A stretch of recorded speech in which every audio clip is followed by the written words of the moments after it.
ഒരു emergency requirement വന്നു കഴിഞ്ഞാൽ നിങ്ങളുടെ കയ്യിൽ എത്ര രൂപ കാണണം?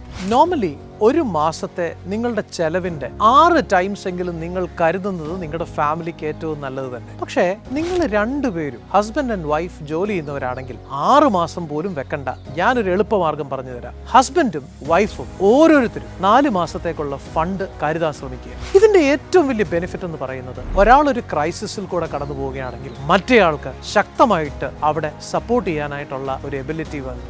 ഇനിയും രണ്ടുപേരും ക്രൈസിസിലാണെങ്കിൽ പോലും രണ്ടുപേരുടെയും കൂട്ടിവെച്ചാൽ 8 മാസത്തേക്കുള്ള ഒരു കണ്ടിൻജൻസി പ്ലാൻ നമ്മുടെ കയ്യിൽ റെഡി ആയിരിക്കും. യുദ്ധം മൂർച്ഛിക്കുന്ന ഈ സമയത്ത് നമ്മളെക്കുറിച്ച് കരുതാനും നാളത്തെക്കുറിച്ച് തയ്യാറാകാനും നമ്മൾ ഇപ്പോഴേ ശ്രദ്ധിക്കണ്ടേ. ഈ ഫിനാൻഷ്യൽ ഇയർ തുടങ്ങുന്ന ഈ സമയത്ത് തന്നെ നിങ്ങൾ ഇതുവരെ ഇത് പ്ലാൻ ചെയ്തിട്ടില്ലെങ്കിൽ ഇപ്പോൾ തന്നെ ഇതിനൊരു സ്റ്റെപ്പ് എടുക്കും. സന്തോഷം, സമാധാനം, അതിലുപരി ആത്മവിശ്വാസം ഇതുണ്ടെങ്കിൽ ഇതെല്ലാം നിങ്ങളെ തേടി തന്നെ താരെത്തും.